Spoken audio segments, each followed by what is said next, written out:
रामचरितमानस में भगवान ने जो बाली के वध का अपनी ओर से समर्थन किया है, उसमें प्रभु ने एक बात कही जो आप लगभग सब लोग जानते हैं।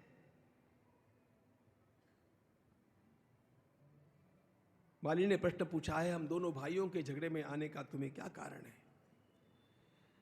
भगवान ने उत्तर दिया है, तुम पापी हो।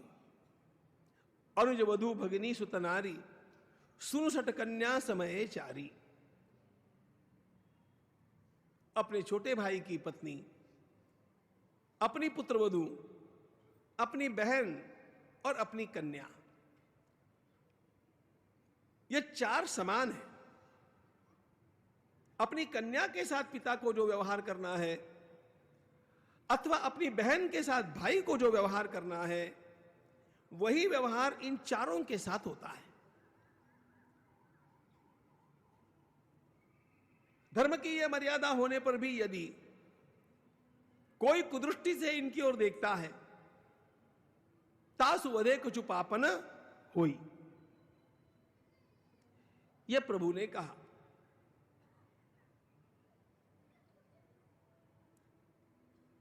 अब जब संतों ने लिखा है तो हम लोगों को जज जाना चाहिए, लेकिन फिर भी थोड़ा प्रैक्टिकल थिंकिंग करेंगे तो इस बात में कितनी मिसिंग लिंक्स है ये ध्यान में आएगी।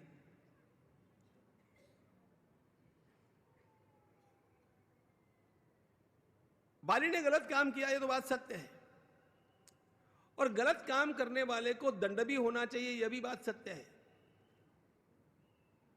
दंड देने का मुझे अधिकार होता है क्या? बोलो। कल्पना करो रास्ते में एक लड़ाई चली है और कोई अपने हाथ में छुरा लेकर के किसी को घोंपने पर उतारू हुआ है, या आपने देखा, आप बलवान हैं, आपने जाकर के सीधे वह छुरा उसके हाथ से ले लिया और घोंपने का प्रयास करने वाले को आपने घोंप दिया, उसको मारना चाहता था ना।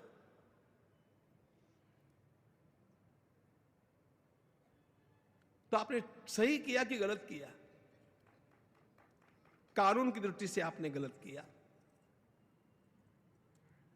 आप इस प्रकार का अत्याचार करने वाले से, जिस पर अत्याचार हो रहा है, उसको बचा सकते हैं, इसको पकड़ सकते हैं, इसको रोक सकते हैं, लेकिन उसके द्वारा किए जाने वाली अपराध की सजा आप उसको नहीं दे सकते हैं।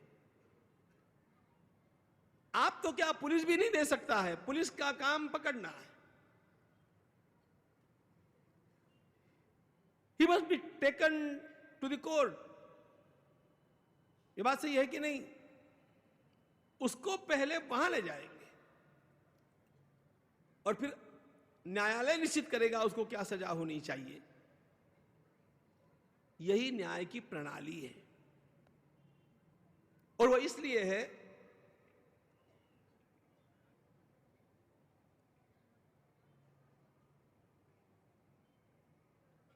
न्यायालय को न्याय देने का अधिकार है,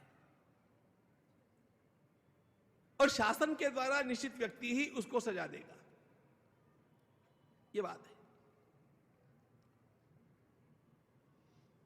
बाली का प्रश्न यह है, हम दोनों में जो कुछ भी चला था, who were you, who are you to interfere? सजा भी देनी है, बट हु यू आर? आपको सजा देने का अधिकार है क्या, यह पहले प्रमाणित करना पड़ता है। मैं एक दूसरी बात बताता हूं, आपके ध्यान में तुरंत आएगा। यदि किसी ने आकर के आपके दुकान पर अंदर घुस करके कहा कि हम आपके अकाउंट्स देखना चाहते हैं जी, हम आपके अकाउंट्स देखना चाहते हैं, आप दिखाएंगे क्या? आपका पहला प्रश्न होगा, व्हाट अथॉरिटी यू हैव? आपको हमारे अकाउंट्स देखने का अधिकार क्या है? पूछेंगे कि नहीं? रामचरितमानस का उत्तर केवल 2 पंक्तियों में है, और आपको क्या बताऊं, वाल्मीकि रामायण में भगवान ने इसका जो उत्तर दिया है वो 66 श्लोकों में है। इसका मतलब 132 पंक्तियों में है। और भगवान मानो सुप्रीम कोर्ट का आर्गुमेंट कर रहे हैं। सबसे पहले प्रभु ने मुझे क्या अधिकार है यह दिखाया, हाउ आई कुड इंटरफियर। यहां से भगवान ने बोलना आरंभ किया है। अब मैं कोई राम कथा नहीं कर रहा हूं, इसलिए इन सारी बातों को मैं आपके सामने भी बताऊंगा नहीं, उतना समय नहीं है, हमें हनुमान जी की कथा देखनी है। लेकिन मैं अपने युवा भाई बहनों से अनुरोध करता हूं कि वे इस प्रकरण को पढ़ें। उसका सार केवल मैं आपको बतलाता हूं। भगवान ने सबसे पहले यह बात प्रमाणित की कि मैं कौन हूं। उन्होंने कहा देखो, सारी सृष्टि चक्रवर्ती सम्राट के अंतर्गत होती है। इक्ष्वाकुणामियं भूमि। भगवान अपना स्वयं का आई कार्ड दिखा रहे हैं। Who am I? You want to see? No? Just see who am I. See how he argues. भगवान ने कहा यह सारा संसार इक्ष्वाकु कुल के राज्य के अंतर्गत आता है, क्योंकि धर्मशास्त्र के अनुसार और राज्य शास्त्र के अनुसार भी राजसूय अथवा अश्वमेध यज्ञ करने वाला राजा सारी सृष्टि का राजा माना जाता है। हमारे पिताजी ने अश्वमेध किया था। जब तक दूसरा कोई व्यक्ति अश्वमेध नहीं करेगा तब तक सारी सृष्टि इक्ष्वाकु कुल के अधीन।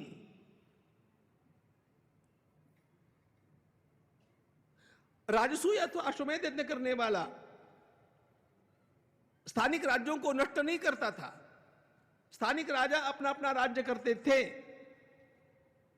लेकिन उनके अधिकारों में एक सीमा आ जाती थी। आज भी स्टेट और सेंटर का जो रिलेशन है,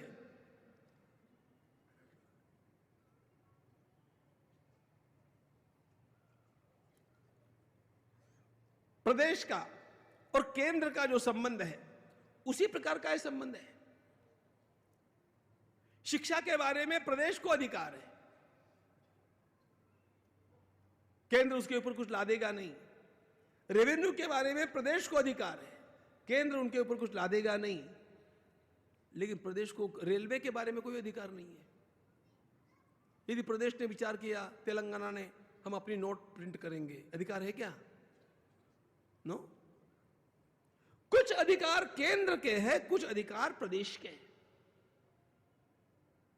और इनका तालमेल बैठा करके राज्य चलता है। चलो हम मूल बात देख रहे हैं।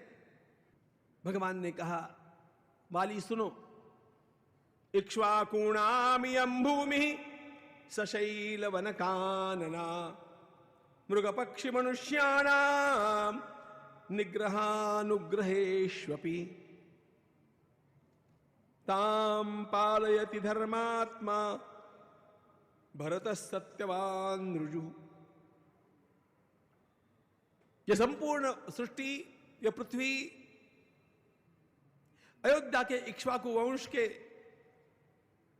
राज्य के अंतर्गत है, और राजा के रूप में इस समय श्री भरत विराजमान है।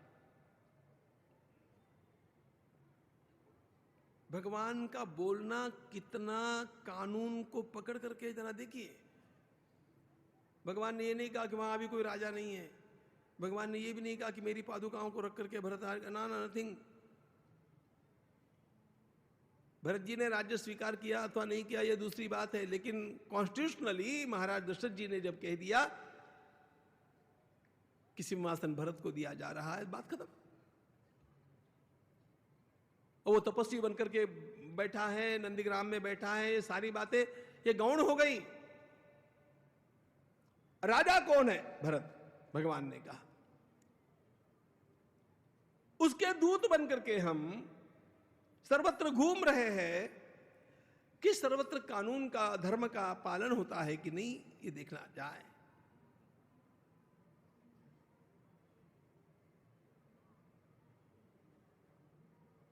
और उसके अंतर्गत मैंने इस बात का विचार किया। अब देखो भगवान क्या बोल रहे हैं। भगवान ने कहा बाली,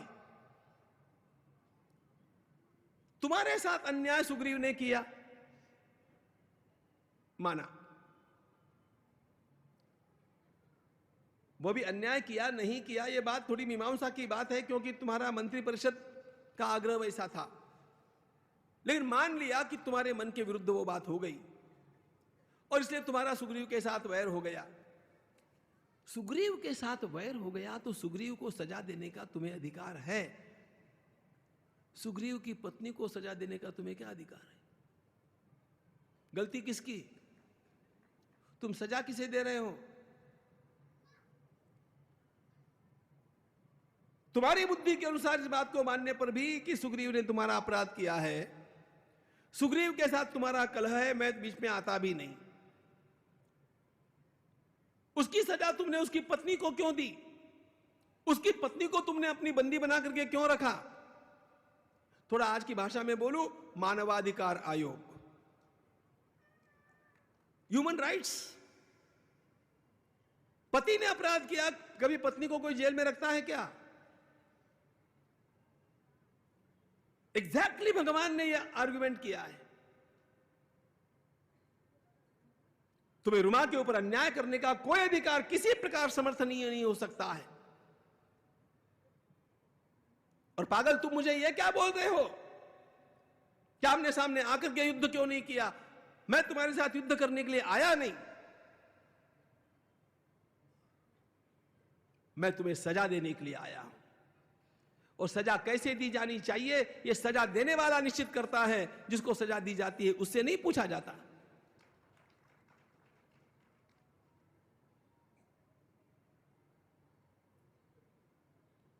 आगे भी भगवान बोले हैं, मैंने आपको संक्षेप में बताया। ये सारी बातें इतनी स्पष्ट और इतनी बारीकी की है कि बाली कुछ बोल नहीं पाया। जब मैं इस आर्गुमेंट को पढ़ता हूं ना, तब मुझे उच्चतम न्यायालय के द्वारा राम मंदिर के बारे में दिया हुआ जो जजमेंट है वो याद आता है। इतना ही बढ़िया वो है, क्लियर कट। 20 वर्षों से हम बोल रहे थे हमारी हर कथा में, मंदिर भव्य बनाएंगे, मंदिर वहीं बनाएंगे। अब वो समय आ चुका है।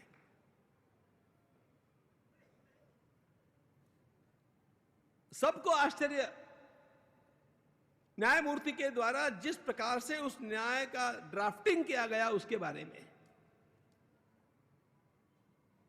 अब उसकी जो बारीकियां मैं आपको बता, ये समय नहीं है, but it's superb, no argument.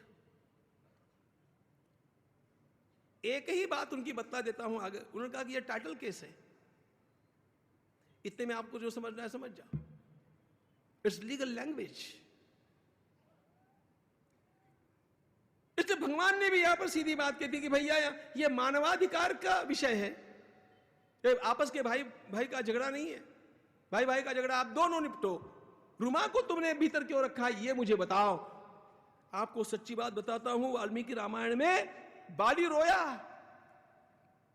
बाली ने कहा, ठाकुर जीवन में पहली बार मुझे ऐसा किसी ने ध्यान में ला करके दिया कि मैं वास्तव में अपराधी हूं।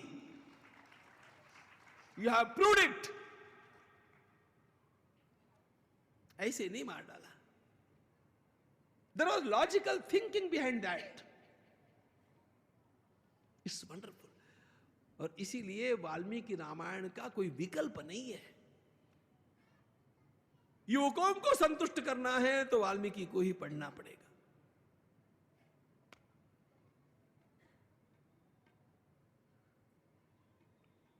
इतना प्रभु के बोलने के कारण बाली स्वयं इतना कन्विंस हो गया, इतना उसको विश्वास हो गया कि इस व्यक्ति के जबान में दम है, ये अन्याय नहीं करता है।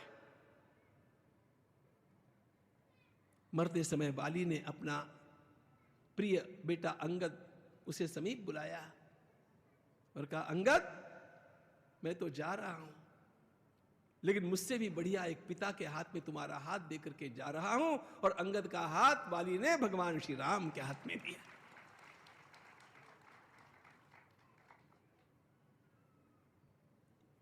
यह विश्वास संपादन करना सादी बात थोड़ी होती है। वाल्मीकि का निष्कर्ष सुनाता हूं आपको। न दोषम राघवे दध्यौ धर्मेधिगत निश्चयः भगवान श्री राम की वाणी में पूरा का पूरा धर्म भरा हुआ है, इस बात का विश्वास वाली को हो गया। वाली ने हाथ जोड़ करके क्षमा मांगी। It's wonderful. प्रभु ने वाली को संतुष्ट कर दिया। वाली का देहावसान हुआ।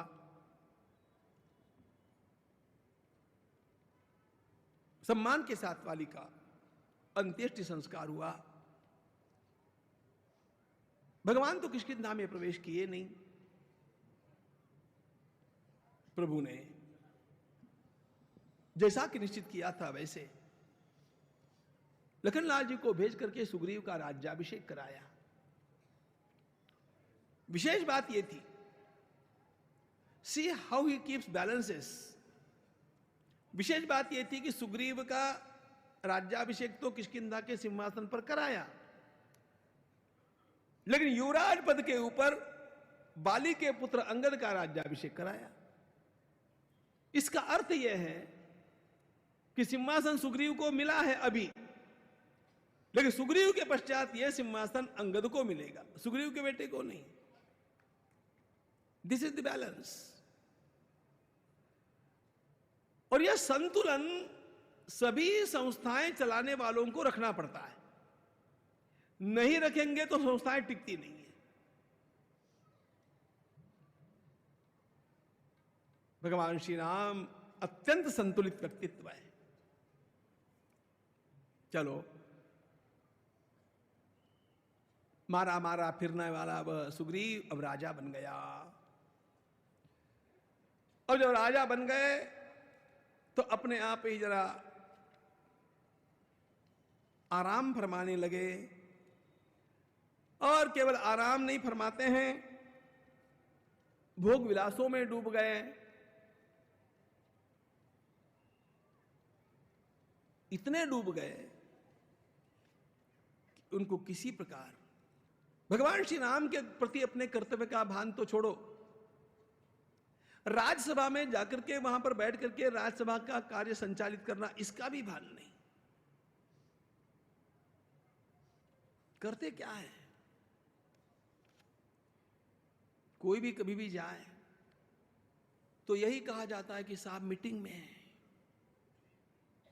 मिल नहीं सकते, साहब मीटिंग में है। मीटिंग में है इसका अर्थ है ईटिंग में है और ड्रिंकिंग में है।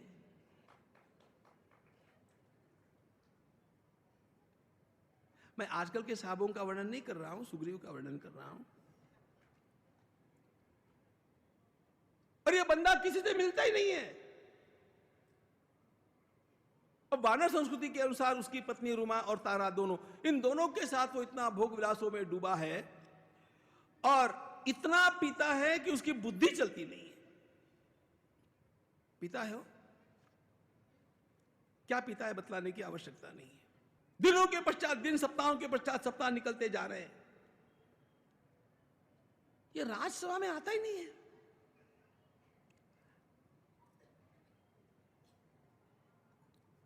मेरे युवा बंधुओं से मैं एक बात कहूंगा, कभी तो भी चाणक्य को पढ़िए। चाणक्य और महाभारतकार एक बात कहते हैं, अपने सारे कार्य पूर्ण करने के उपरांत राजा को प्रथम प्रहर में प्रजा के दर्शन के लिए बैठ जाना चाहिए। ही कैनॉट डिले।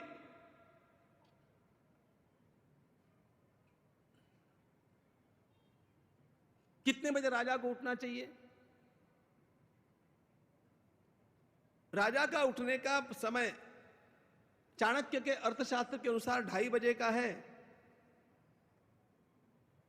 और उठने के पश्चात उसे पहली मीटिंग करनी होती है 3 बजे और वो होती है गुप्तचरों के साथ। उसके पश्चात ये स्नान के पहले की बात। दूसरी मीटिंग तुरंत उसकी होनी चाहिए, वो होती है सारे अकाउंटेंट्स के साथ। राज्य करने वाला कितना शार्प और कितना व्यस्त होना चाहिए,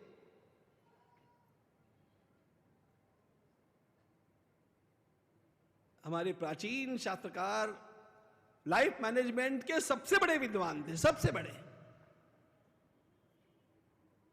मैं दुनिया भर का मैनेजमेंट देखता हूं, लिटरेचर, मुझे महाभारत जैसा और चाणक्य जैसा मैनेजमेंट का वांग्मय आज तक दूसरा दिखता ही नहीं है। It's so super. मूल बात ये तो साहब दिन के पश्चात दिन चले गए, सप्ताह चले गए, किसी से मिलते ही नहीं। अब ये महाराज सुग्रीव तो अपने ईटिंग ड्रिंकिंग एंजॉयमेंट में व्यस्त थे, रात दिन नाच गाना, यही उसको, सुग्रीव को यही सुन रहा था।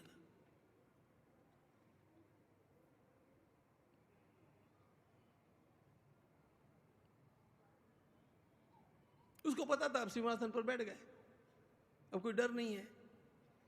अब 5 साल के बाद में फिर इलेक्शन आएगा, तब देखेंगे।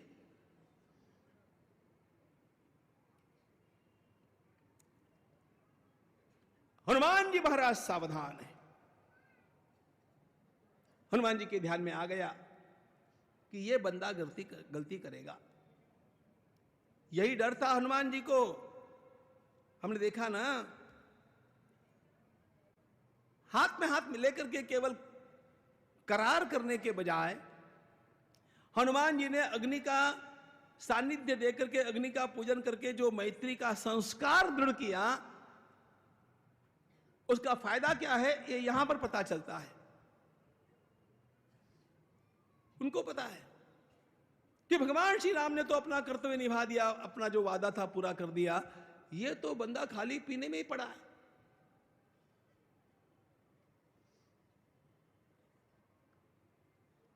अच्छा, कुछ कहा भी जा नहीं सकता।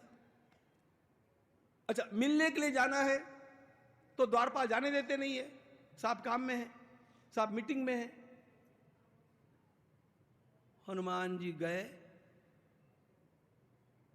द्वारपालों को घसीट करके दूर हट। अब कभी कभी तो अपनी ताकत का उपयोग भी करना पड़ता है, और वैसे हनुमान जी क्या है, लोगों को पता भी है। हटाया द्वारपालों को, सीधे चले गए। तो ये पी करके पड़े थे। सुग्रीव, मैं यहां का वर्णन कर रहा हूं। हनुमान जी ने जाकर के कहा, मरना है क्या? थोड़ा भी आपको विचार नहीं आता है कि आप क्या कर रहे हैं? त्यागी सत्पुरुषों को इसका अधिकार होता है, ध्यान रखना। हनुमान जी त्यागी है, सुग्रीव भोगी है। सुग्रीव ने जरा पानी के छींटे बीटे लिए अपने ऊपर, फिर पूछा क्या हुआ? अरे तुम्हें इतना समझना चाहिए, इतनी शीघ्रता से भगवान श्री राम ने अपना काम पूरा किया। अब चातुर्मास का समय है, इसलिए हम लोगों की जो बात हुई थी उसके अनुसार भगवान प्रवर्षण पर्वत के ऊपर विराजे हैं। वर्षा ऋतु में कहीं पर भी आना जाना कठिन है, इसलिए मुहिम को रोका गया है। लेकिन वर्षा के पूर्ण होते ही हम लोगों को तो अन्वेषण का काम आरंभ करना है, और वो एकदम नहीं होगा। कम से कम हम लोगों को संसार में जहां जहां मानव जाति के राज्य है वहां वहां पर समाचार भेजने चाहिए थे। क्या आप लोगों को वर्षा पूरी होते ही यहां पर पहुंचना है? सुग्रीव ने कहा, हनुमान जी आजकल है ना, दिमाग काम ही नहीं करता है पीने के कारण ज्यादा। सुग्रीव के वाक्य है जी, सुनाता हूं आपको। विषय मोर हरि लीन ज्ञाना, मेरा ज्ञान मलिन हो गया। मनुष्य जितना विषय अधिक होगा उतना उसका ज्ञान मलिन होता जाएगा। हनुमान जी संयमी है, संयमियों के अग्रगण्य है। उनके सामने ये सुग्रीव क्या है? लेकिन सुग्रीव उनका विश्वासी है। सुग्रीव ने कहा, हनुमान जी आजकल बहुत ज्यादा ड्रिंक्स के कारण बुद्धि चलती नहीं है, जो कुछ करना है आप। हनुमान जी ने कहा, मैं उसी के लिए आया हूं। ये निमंत्रण के पत्र तैयार करके लाया, हस्ताक्षर करो। सुग्रीव ने कहा, ले लो। सबसे काम हनुमान जी करवाते, बाकी सब लोग केवल हस्ताक्षर करने का काम करते हैं, ध्यान रखना।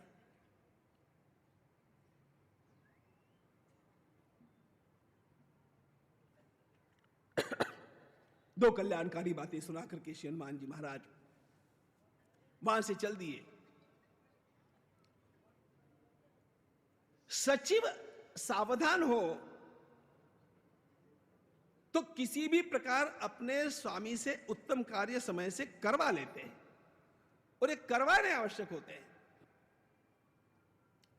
हनुमान जी का ये वैशिष्ट्य है। सुग्रीव से कहा, हस्ताक्षर कर दिए, कहा ठीक है जाओ। अब हनुमान जी चले आए। हनुमान जी ने अपने अधिकार में वानरों को बुलाया, कहा कि भाई ये निमंत्रण पत्र है, लेकर के अभी चले जाओ, तुम्हें वहां जाना है, तुम्हें वहां जाना है, तुम्हें। हनुमान जी ने अपना काम कर दिया। यह काम हनुमान जी नहीं करते तो क्या होता, जरा देखो। उधर भगवान श्री राम अत्यंत विलाप कर रहे हैं। ये बंदा सुग्रीव, अरे वर्षा ऋतु के कारण यद्यपि 4 महीने प्रवास नहीं हो सकता है, तो भी ध्यान देकर के देखिए, इसका कर्तव्य नहीं था क्या कि एक बार तो भी जाकर के भगवान के दर्शन करके आता, मिलने तो जाता। न राजसभा में जाता है, न मंत्रियों से मिलता है, न भगवान के दर्शन के लिए भी गया है। So busy in eating and drinking and dancing and enjoying. साहब लोग, धन्य हनुमान। भगवान श्री राम अत्यंत विकल यह देख करके स्वयं लखनलाल जी क्रुद्ध हो गए। लखनलाल जी ने कहा, भैया आखिर बंदर बंदर निकला, इतनी शीघ्रता से हमने अपना काम पूरा कर दिया, इसको इतना भान नहीं। नहीं, ये हमारा अपमान है।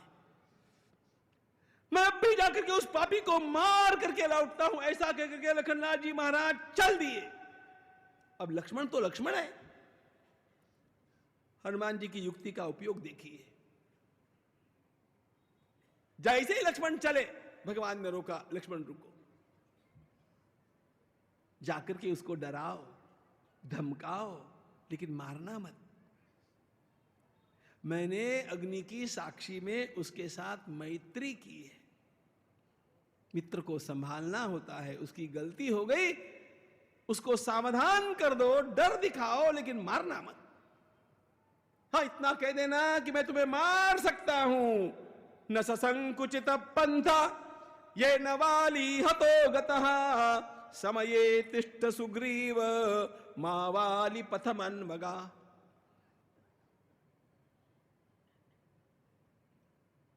जिस बाण से मैंने बाली को मारा, वह बाण अभी भी मेरे तरकस में है। उस रास्ते से मत जाओ, इतना डराओ, बाकी कुछ नहीं करना। अब मैं ज्यादा लक्ष्मणादिकों का वर्णन नहीं करता हूं, लेकिन अब देखो, जब लक्ष्मण आ रहे हैं अत्यंत क्रुद्ध होकर के, निहन्मि सुग्रीवम असत्य मध्य, मैं उसको मार डालूंगा कहकर के लखनलाल जी चले।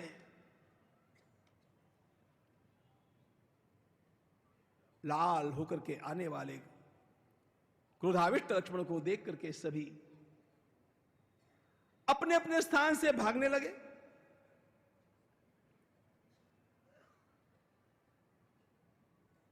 किष्किंधा के बाजार बंद हो गए। तस्य मूर्धा प्रणामन्त्वं सपुत्र सह बांधवः गच्छ शीघ्रं महाराज रोषो हृद्योपशाम्यता।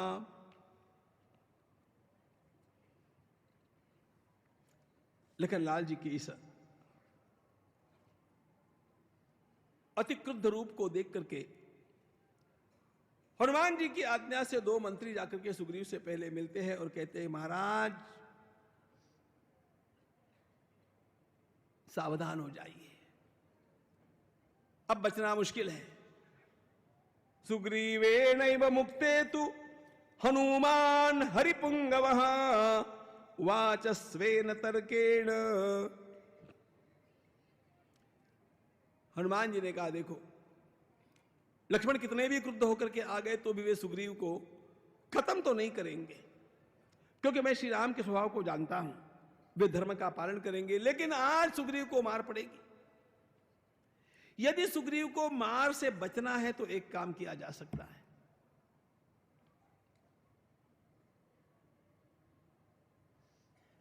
लखनलाल जी के आते ही सुग्रीव उनसे न मिले।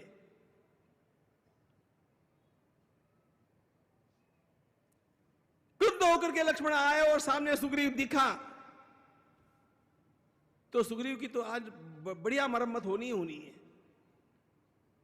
यदि उसको बचना है तो एक ही उपाय है। देखिए हनुमान जी की बुद्धि।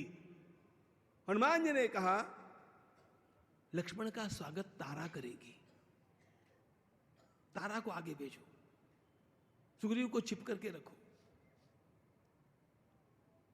हनुमान जी को पता है कि स्त्री को देखते लक्ष्मण की गर्दन झुक जाती है, और तारा से यह कह दिया कि तुम जरा टाइम पास करो, लक्ष्मण के साथ बातचीत करो, बाद में उसको बुलाओ। मनुष्य का क्रोध थोड़े समय में शांत हो जाता है, क्रोध के आवेश में कुछ कर बैठता है, थोड़ा समय चला गया तो वो कम हो जाता है। और उसमें भी एक विशेष बात है, जब भी क्रोध करना होता है ना, आप ऊपर देखते हैं, नीचे देख करके क्रोध नहीं किया जा सकता। करके देखिए, नीचे देखते जालंधर बनने लगता है, क्रोध नहीं हो सकता, ध्यान हो सकता है। जैसे लखनलाल जी महाराज घुस करके आ गए भीतर, क्योंकि द्वारपाल तो भाग गए उनको देख करके, कोई द्वारपाल रुका ही नहीं। तारा कैसे मिली सामने? उसके वस्त्र अल्प थे, उसने अभी अभी पिया था, खड़ी भी नहीं हो सकती थी। वानर संस्कृति है ये। सा प्रस्खलंती मदविह्वलाक्षी प्रलंबकांची गुणहेम सूत्रा सलक्षणा लक्ष्मण सन्निधानम जगाम तारा नमितांगयष्टि। सा प्रस्खलंती मदविह्वलाक्षी, उसकी आंखें लाल थी, ठीक से खड़ी नहीं हो पा रही थी, वस्त्र भी कुछ कम ही थे। और ऐसी अवस्था में जैसे ही लक्ष्मण के आने पर तारा ने स्वागत किया, पधारिए कहा, उसको इस चित्र में देख करके लखनलाल जी ने एकदम से अपनी दृष्टि को झुका लिया। पढ़ के दिखाता हूं। अवांग मुखो भू।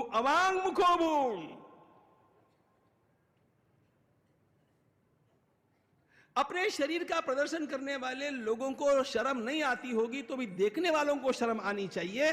यह संस्कृति है, ध्यान रखना।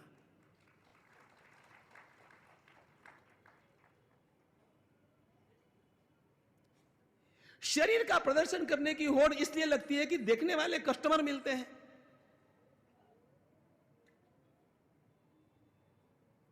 हमारी परंपरा ने हम लोगों को यह सिखाया कि बुरे दृश्य को देखते ही दृष्टि को नीचे करो सबसे पहले। अवांग मुखोभून मनुजेंद्र पुत्र अवांग मुखोभूत। लक्ष्मण ने नीचे देखा, उर्वशी असभ्य वेश में आई। अर्जुन ने क्या किया?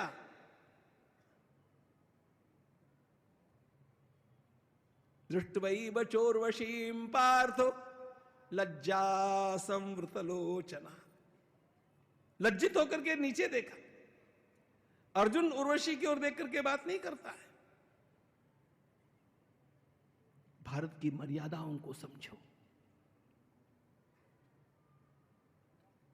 हमारा वेश कैसा होना चाहिए, हमारा आचरण कैसा होना चाहिए। अब तारा तो तारा है, वो कहती है बैठिए ना। लक्ष्मण नीचे देख करके बोल रहे हैं, सुग्रीव कहां है? तारा ने कहा जी आ रहे हैं। तो बैठिए तो आपकी भाषा में बोलूं। सुग्रीव और लक्ष्मण इन दोनों के बीच में तारा ने बफर का काम किया। रेल का एक डिब्बा, रेल की एक बोगी दूसरी के ऊपर एकदम से धड़क न जाए इसलिए बीच में बफर्स होते हैं, बफर्स। उसके कारण दुर्घटनाएं होती नहीं है, धक्का जोर का लगता नहीं है। हनुमान जी की बुद्धि देखो, हनुमान जी ने तारा से यह बफर का काम कराया। अब उसके साथ नीचे देख करके बात करते करते अपने आप ही क्रोध का आवेश कम हो गया। फिर सुग्रीव से हनुमान लक्ष्मण का मिलना हुआ। अब लखनलाल जी ने थोड़ा क्रोध लाया तो सही, लेकिन सुग्रीव ने कहा ऐसा नहीं है कि हमने कोई काम किया नहीं है, हमने सब निमंत्रण भेज दिए हैं और वो लोग समय पर आने वाले। अब इसमें से एक भी काम सुग्रीव ने नहीं किया था, ये हनुमान जी ने किया था। बुद्धिमताम वरिष्ठम।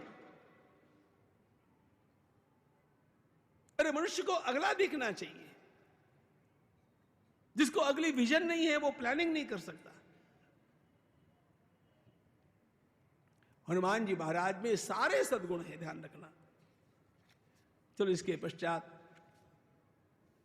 सुग्रीव भगवान श्री राम के दर्शन के लिए भी गए, प्रभु ने भी क्षमा कर दी।